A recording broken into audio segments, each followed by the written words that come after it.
It was Ninth Wonder and Bob James, who I'm a huge fan of both. Bob James got so much heat. They were discussing the evolution of sampling, and I found out that he is releasing some of his works to Tracklib, who was a kind of a producer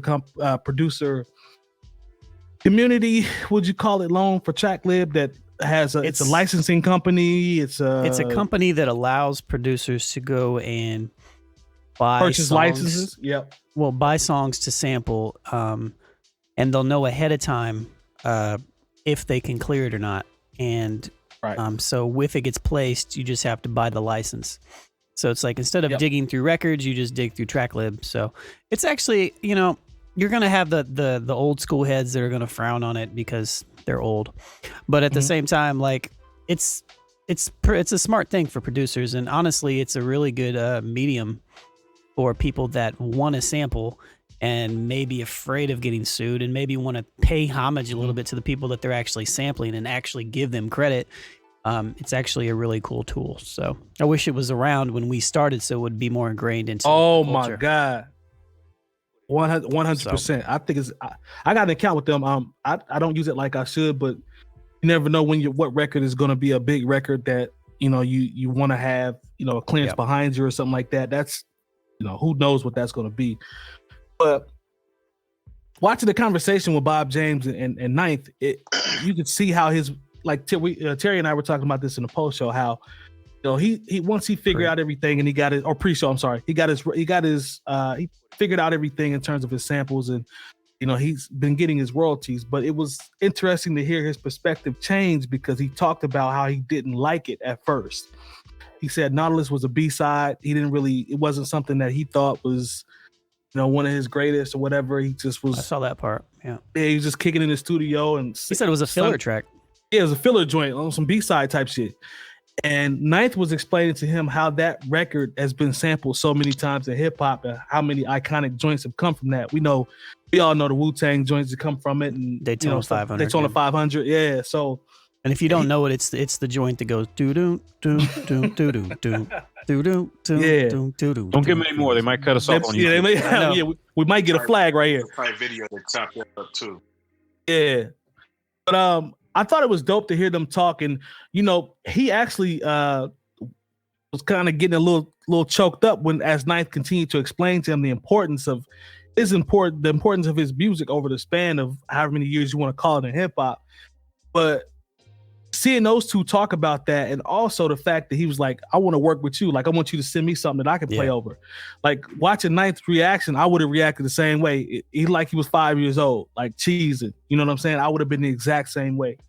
But I also thought about, I wonder if there are any other OGs that might try to make a deal with Tracklib to let some of their music be, exclusively on there where people can pay for the license if something pops off. Because I tell you right now, Stevie Wonder joints, it ain't no way in hell you're gonna get it cleared unless you know him or somebody that know him. And even with that, it still might not. But Stevie gotta be on the track.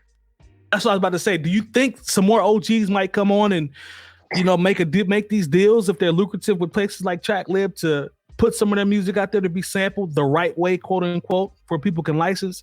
Or is this just kind of a one-off with Bob James because he's been sampled more than him, James Brown, and I don't know, maybe Parliament. Other than that, who's been sampled more than them? If I miss somebody, y'all tell me in the chat. But what do y'all think, man? You said James Brown, right? James Brown. I say James Brown, Parliament, Bob James. I would say they would have to be in the top 3. And Motown. Well, yeah, Motown. And all the Detroit artists. Yeah. Yeah, you could do that. That's fair. But what do you think, Long? Well, there's already a lot of artists that are already on there. I mean, this is especially the interesting thing about this is I'm guessing, this is me hypothesizing because I don't know how they built it, but I'm guessing that a lot of these older artists and tracks on there are probably deposited, if you will, onto Tracklib from labels that just own their catalogs, and then they can just put that on there. Because I just clicked on it, and the first song is Jimmy Witherspoon, Lyle Fulson, the 45 King and Louie Louie, Band of Thieves, Guitar Red, Paul Johnson, So I get my point is saying Royce C. Hammond. So there's a lot of, I'm guessing there's already a ton of artists that have been on there, and I'm guessing it's just going to continue to grow. As far as like big names, I wouldn't even consider Bob James to be a big name like that though. That's actually what I was going to get into. For sampling, for sampling records, for sampling, big artists in general. Because like what I was going to get into for considering Bob James, artists like him are probably looking for this because it puts more ears on their stuff, and it gets them more exposure. And it also, like, say for instance, you got a bunch of tracks sitting out there that's not getting any spin, and you sell a sample. And now all of a sudden it's back in the forefront. I think that's good for those artists because now you're receiving a residual check that just came out of nowhere from a sample. So I think a lot of people will use that. There are artists. Let me ask you this, Terry. Go ahead. Let me ask you this, and then you can continue. In the streaming era, do you think it's a little? I think it's a little far fetched. The way I took it is you making it seem like you're not really getting spins, quote unquote. In the stream era, I don't know if I agree with that. No, not necessarily, but I mean a spin versus a sample clearing. Okay, I got you. And getting new ears on your shit, and you're still getting a check from your old music, and you're getting a check from new music as well. I mean, you're double dipping. The sound that you made 20, 30 years ago is now getting new ears on it. So that's a win, especially if somebody's buying that sample, even if it's not through this service. Like you have artists like Nile Rodgers sold all of his masters. He's selling his car collections and shit. It's almost like it seems like some of these artists are running out of money. And if they're actually selling these samples or making it easier for people to find these samples in order to get new ears on their music, that's actually a good thing. And Bob James was saying too that how he came around and understood the whole mantra of hip hop and how it's pretty much recycling the music and making it sound different. Like I can't remember what song he was talking about, but he's like, the way they cut that is so unique. Like I had to kind of really listen to hear my part in there. You know what I'm saying? Some of them are blatant, but others are so crazy. Like how this one always stands out to me, the Mobb Deep shook one's chop. Like if you listen to that actual track and to hear how Havoc chopped that shit up, it's crazy. You know what I'm saying? So you there? Did we lose him? Yeah, I think we lost there Terry. He is.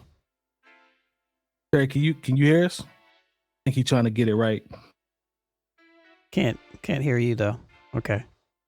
All right, Jay Moore, you still with us? Can I hear you? Can I hear you? Yes, I am. Go ahead and jump in while Terry gets squared away. Then we'll come back to him. Well, no, I think with Bob James, like we got to realize outside of the realm of us knowing who he is through all the records that have been created off of his music, you know, when you say, oh, you think like other OG, like Stevie Wonder's not getting on this because there's no way. Because he's still getting a nice fat check from people who come and have to ask him the traditional way. Okay, good point. You know, because you can't sneak in a Stevie Wonder. Like, you know what it did. You know, I did feel for Bob James because he said, you know, there were a couple Run DMC songs that he heard and he was like, it was past the statute of limitations. There was nothing he could do. You know, you're not getting past the statute of limitations on, you know, anything done by Stevie Wonder, anything done by Motown, period. So, I mean, I think for other, like, say, jazz artists, you know, or maybe obscure, maybe rock, funk, and soul artists, people who don't have any real rotation on even, you know, old school radio. You know, these people would honestly do themselves a favor by being a part of this service, you know, just because as opposed to somebody having to go through 20 record stores to try to find your record. Oh, here it is right here. Here's a loop that I could use.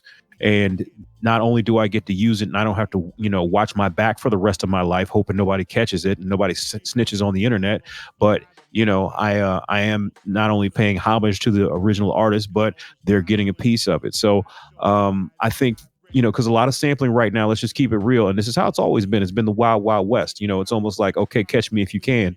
But, there's some people who just don't want to live like that. Okay, I'm going to go ahead and have this track and have it done. I don't want to have to worry about these things in the future. So let me go ahead and just be able to license out a particular loop or whatever it is, or an entire record, whatever pieces I want to use.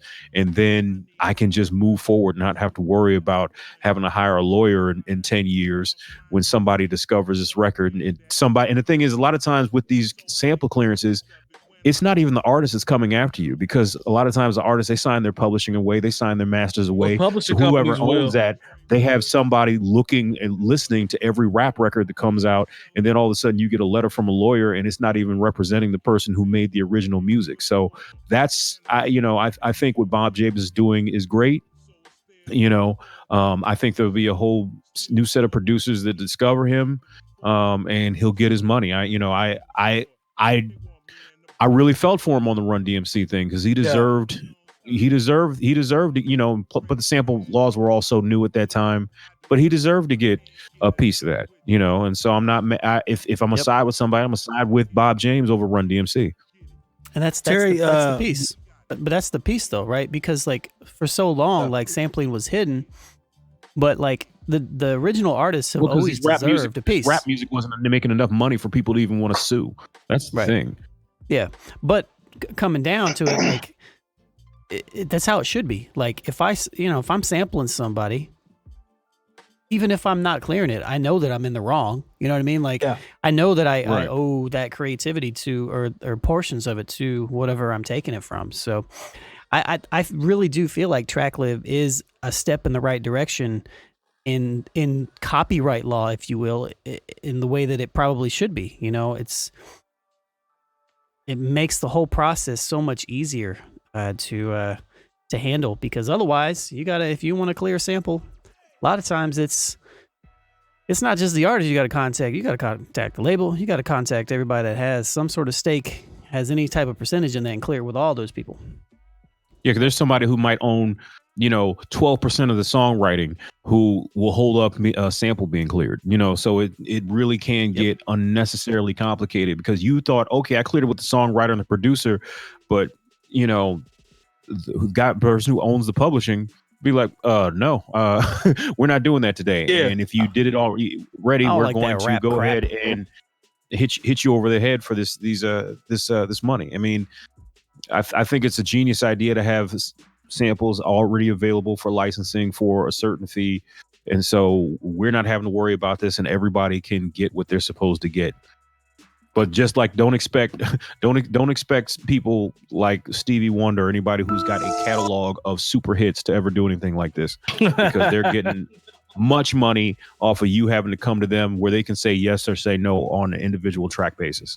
If you've enjoyed this segment of the New Old Heads podcast, make sure to join our live show every Tuesday from 9 to 11 p.m. Eastern on twitch.tv/newoldheads.